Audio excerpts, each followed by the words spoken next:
오늘 성경 말씀은 시편 136편 16절입니다.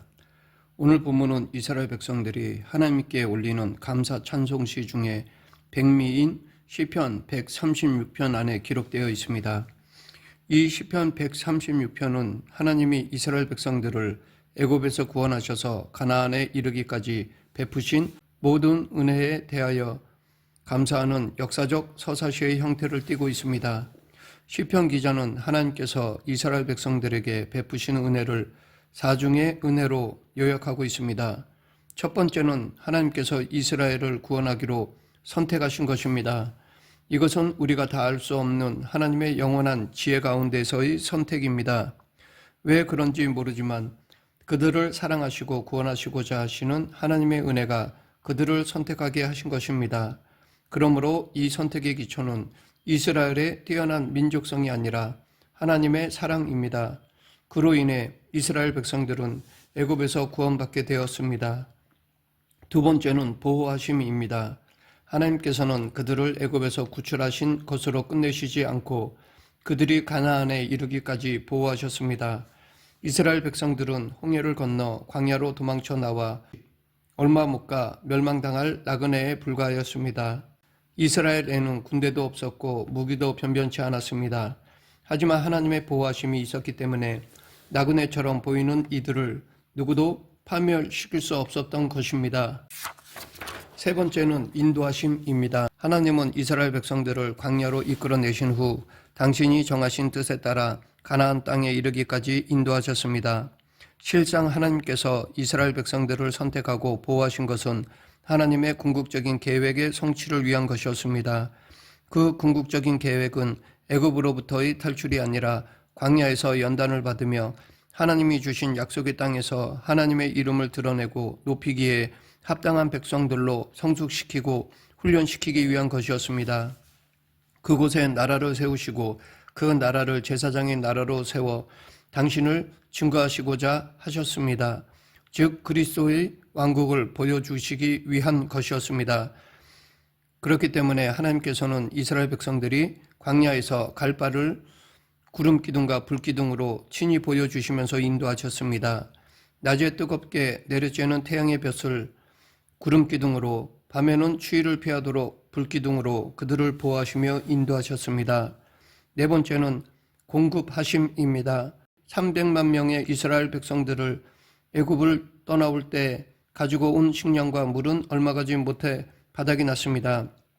더구나 그들은 2달이면 갈 줄 알았던 광야의 길을 40년 동안 방황하리라고는 생각하지 못했습니다. 그러나 하나님께서 그들에게 친히 광야 생활의 모든 것을 공급해 주셨습니다. 목마를 때는 샘을 터치시고 배고플 때는 만나를 내리셨으니 조상도 먹어보지 못한 음식을 먹으며 광야를 지나게 하신 것은 사람이 떡으로만 살 것이 아니요 하나님의 말씀으로 말미암아 살 것임을 가르쳐 주시기 위함이었습니다. 그뿐 아니라 그들에게 40년의 광야의 생활을 지나도록 의복은 헤어지지 않게 신발은 닳지 않도록 공급해 주셨습니다.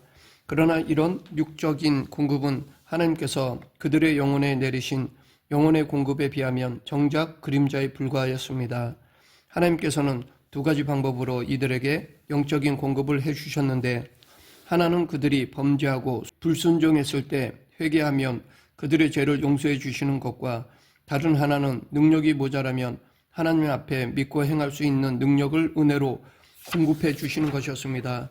그리하여 이스라엘 백성들은 처음 선택부터 마지막 가나안에 이르는 순간까지 자신의 힘과 능력으로가 아니라 오직 선택하고 보호하고 인도하고 공급하시는 하나님의 은총에 힘입어 하나님의 모든 계획에 동참할 수 있는 사람들이 되었던 것입니다. 우리는 이를 통해 하나님의 백성들의 삶이 어떤 것인지 살펴볼 수 있습니다. 성경은 여러 곳에서 하나님의 백성들을 나그네라고 부릅니다. 아브라함은 하나님의 명령을 받고 갈대아 우르를 떠난 후에 가는 곳마다 내가 누구냐라는 질문을 받았습니다. 그때 아브라함은 이방 족속들에게 자신이 이 땅에 잠시 우거하는 나그네라고 대답하기를 주저하지 않았습니다. 그의 자손 야곱은 바로 왕이 그의 나이를 묻자 내 나그네 길의 세월이 130년이니이다. 나의 연세가 얼마 못되니 우리 조상의 나그네 길의 세월에 미치지 못하나 험악한 세월을 보냈나이다 라고 대답하였습니다. 예수님께서도 마찬가지였습니다. 이 땅 역시 당신의 땅이었지만 예수님은 마치 나그네와 같이 사시면서 하나님의 뜻을 이루셨기에 친히 여우도 굴이 있고 공중의 새도 거처가 있으되 오직 인자는 머리 둘 곳이 없다 하시더라 라고 말씀하셨습니다. 히브리서 11장 역시 허다한 믿음의 사람들에 대해 언급한 후 이 사람들은 다 믿음을 따라 죽었으며 약속을 받지 못하였으되 그것들을 멀리서 보고 환영하며 또 땅에서는 외국인과 나그네로라 증거하였으니 라고 하였습니다. 이 모두 우리는 광야와 같은 인생길을 지나는 나그네임을 보여줍니다. 만일 하나님이 애굽에 내리셨던 10가지 재앙에 한 번만 더 재앙을 내리셨다면 애굽의 권세를 통째로 이스라엘 백성들에게 주시고 모세를 왕으로 세우실 수도 있었을 것입니다.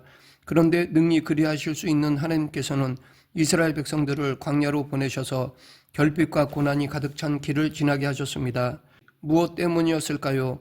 하나님께서는 당신의 백성들을 애굽에서 끌어내셔서 애굽과 헤어지게 하셨던 것입니다. 예수 그리스도를 믿고 구원받았을 때 우리는 예수님과 함께 아무것도 모자라는 것 없이 커다란 복을 누릴 것이라고 생각했을지 모릅니다.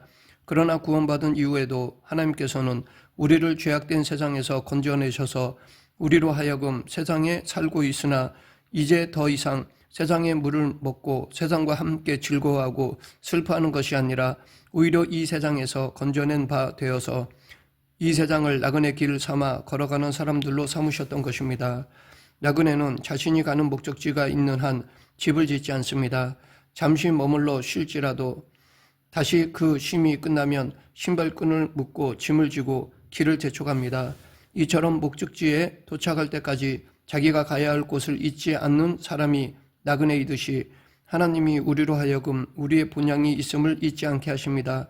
그러므로 하나님께서 우리로 하여금 광야와 같은 인생길에서 고난과 역경을 겪게 하시는 것은 우리를 향한 하나님의 커다란 계획 때문입니다.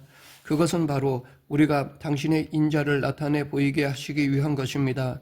다시 말해 이 광야와 같은 길에서 결핍과 많은 고난을 통해 당신께 의존함으로써 우리가 아직 알지 못하는 하나님의 사랑과 선하심이 얼마나 큰지 보이시기 위한 것입니다. 예수 그리스도를 믿고 회심한 이후로 우리도 이런 인생의 길을 걸어왔습니다. 예수님이 우리를 구원하신 후로 한 번도 홀로 내버려 두신 적은 없지만 그렇다고 해서 우리의 걸어온 인생의 날들이 언제나 풍부와 넉넉함 속에 있었던 것은 아닙니다. 때로는 사랑하는 사람과 이별했고 때로는 세상의 자원이 부족하여 하나님께 매달리지 않으면 안 되는 때도 있었습니다. 때로는 우리가 원하는 대로 인생이 흘러가지 않아 마음의 고통을 받았습니다. 그리고 때로는 질병에 시달려 우리의 연약함을 알게 되었고 스스로 고칠 수 없는 절망적인 자신의 모습을 보며 우리가 얼마나 믿을 수 없는 존재인가 하는 것을 알게 되었습니다. 그때마다 우리의 가슴은 아팠고 눈에는 눈물이 흘렀습니다. 그런데 그럼에도 우리는 우리의 인생을 평탄한 길이 아니라 광야와 같은 인생길로 인도하신 하나님을 찬송할 수 있습니다. 우리가 우리 힘으로 소유할 수 없는 것 때문에 궁핍하게 된 것은 하나님 안에 풍부하심을 경험하는 기회였고 우리가 세상에서 고통과 슬픔을 당한 것은 하나님의 풍으로 피할 때 맛볼 수 있는 위로와 사랑의 크기가 얼마나 큰지 알 수 있는 기회였기 때문입니다. 죄와 불순종 속에서 영원히 고통받고 어두움 속에서 두려움에 떨 때는 하나님의 품 안에서 사는 행복과 은혜의 영광이 얼마나 큰지 아는 기회가 되었습니다.